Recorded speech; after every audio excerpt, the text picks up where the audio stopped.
வாழ்க வளமுடன். ஓம் நமச்சிவாய. அனைத்து தமிழ் உள்ளங்களுக்கும் வணக்கம்.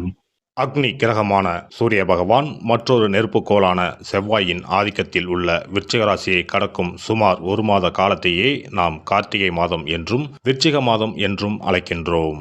துலாம் ராசியில் தனது வீரியத்தை தானே குறைத்து கொண்ட சூரிய பகவான் மீண்டும் தனது பூரண வீரியத்தை பெற்று வலம் வரும் மாதமே கார்த்திகை மாதம் எனவும் விருச்சிக மாதம் எனவும் கூறுகின்றோம். நிகழும் ஸ்ரீ மங்களகரமான விசுவாசு ஆண்டு நவம்பர் மாதம் 17ஆம் தேதி திங்கட்கிழமை அன்று மகா பிரதோஷம் கூடிய நன்னாளில் துவாதசி திதியில் சித்திரை நட்சத்திரத்தில் பிரீத்தி நாமயோகத்தில் சித்த யோகத்தில் இந்த மகத்தான கார்த்திகை மாதம் பிறக்கின்றது. இம்மாத கிரகநிலை என எடுத்துக்கொண்டால் கார்த்திகை 1ஆம் தேதி 17/11/2025 அன்று கும்பராசியில் சனி பகவான் வக்ர நிவர்த்தி அடைகின்றார். கார்த்திகை மாதம் 2ஆம் தேதி 18/11/2025 அன்று கடகத்தில் குருவின் வக்கரம் நடக்கின்றது.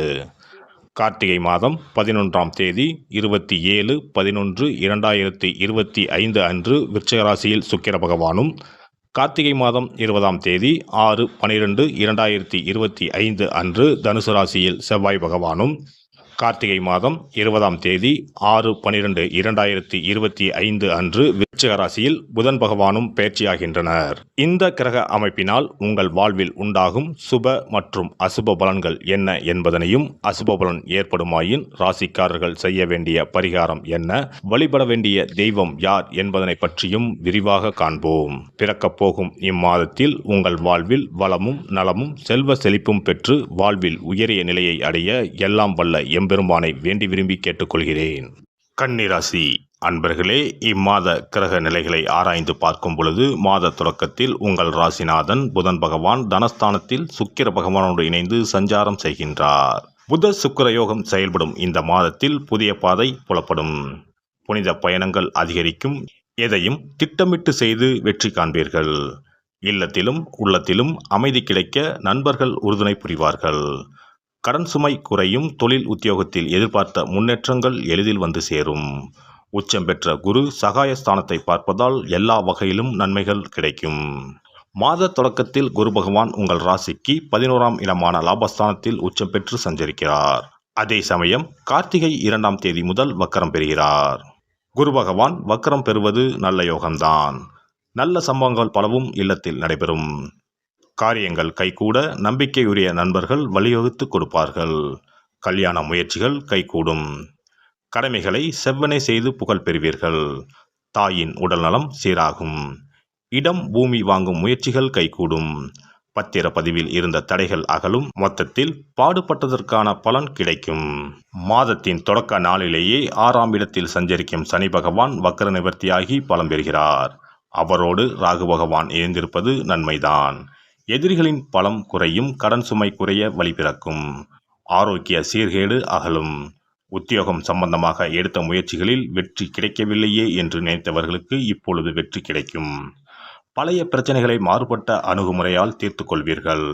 யோக லாபம் பெற்ற நாளில் சனிக்குரிய சிறப்பு தலங்களுக்கு சென்று வழிபட்டு வருவது நன்மையை தரும். கார்த்திகை மாதம் 11ஆம் தேதி விருச்சிக ராசிக்கு சுக்கிர பகவான் செல்கின்றார்.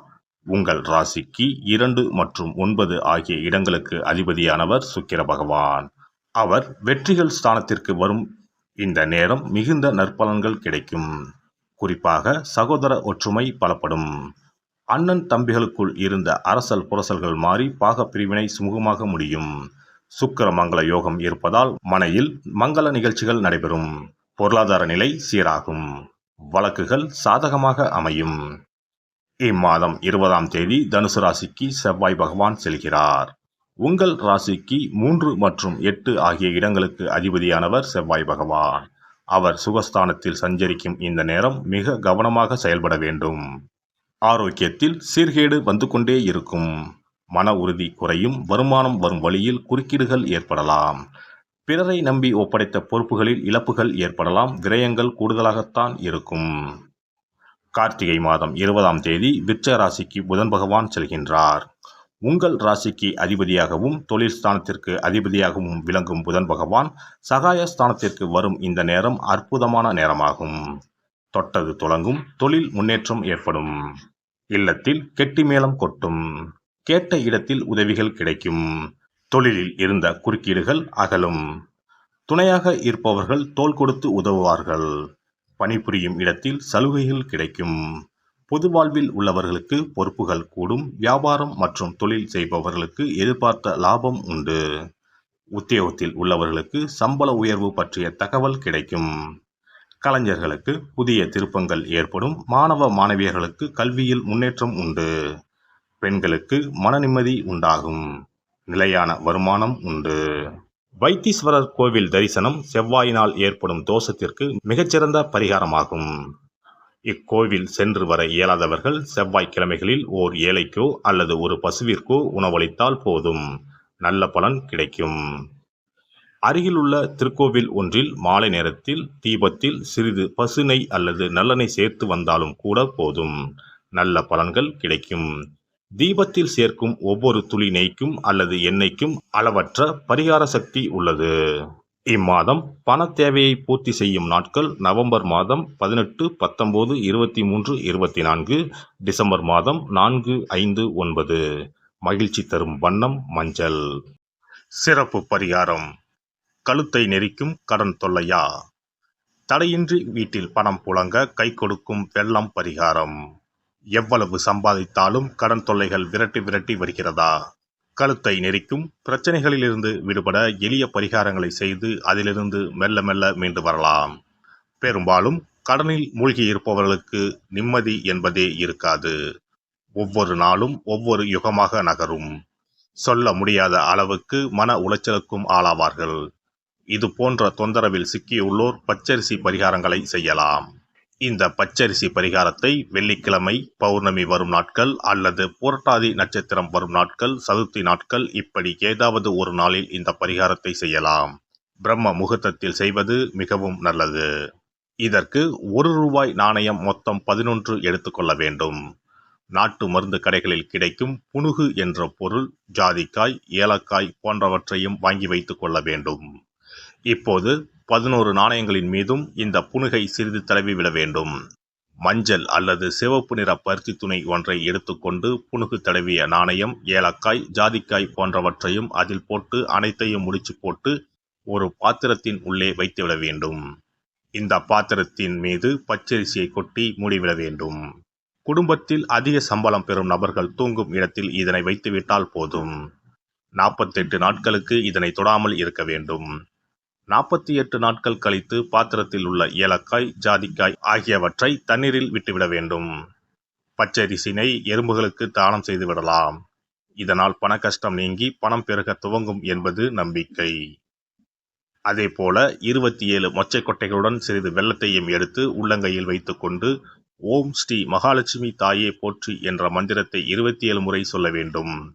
பிறகு ஒரு தண்ணீர் உள்ள ஒரு பாத்திரத்தில் மொச்சக்கொட்டை வெல்லத்தையும் சேர்ந்து கலந்து பசுமாட்டுக்கு தரலாம் அல்லது ஓடும் ஆற்றில் கரைத்து விடலாம். வாரந்தோறும் வெள்ளிக்கிழமைகளில் தொடர்ந்து 11 வாரம் சூரிய உதயத்திற்கு முன்பாக செய்து வரும்போது பண கஷ்டம் மெல்ல மெல்ல குறைய துவங்கும். அதே போல கடன் சிக்கலில் உள்ளவர்கள் பெருமாள் கோவிலுக்கு சென்று சனிக்கிழமை, புதன்கிழமைகளில் சக்கரத்தாழ்வார் சன்னதியில் துளசி மாலை சாற்றி 12 முறை வலம் வர வேண்டும். இதேபோல் 12 வாரமும் துளசி மாலை சாற்றி பிரார்த்தனை செய்து வந்தால் கடன் பிரச்சனைக்கு விடிவு காலம் கிடைக்கும். அதே போல அரச இலையை வைத்தும் பரிகாரம் செய்யலாம். அரச இலையில் மஞ்சள் பிள்ளையாரை பிடித்து வைத்து அதற்கு குங்கும பொட்டு, பூ வைத்து பூஜை அறையில் வைத்து தீபம் ஏற்ற வேண்டும். ஒரு வெற்றிலையை எடுத்து அதில் உங்களது கடன் தொகை எவ்வளவு என்பதையும் அந்த கடன் தீர வேண்டும் என்றும் எழுத வேண்டும்.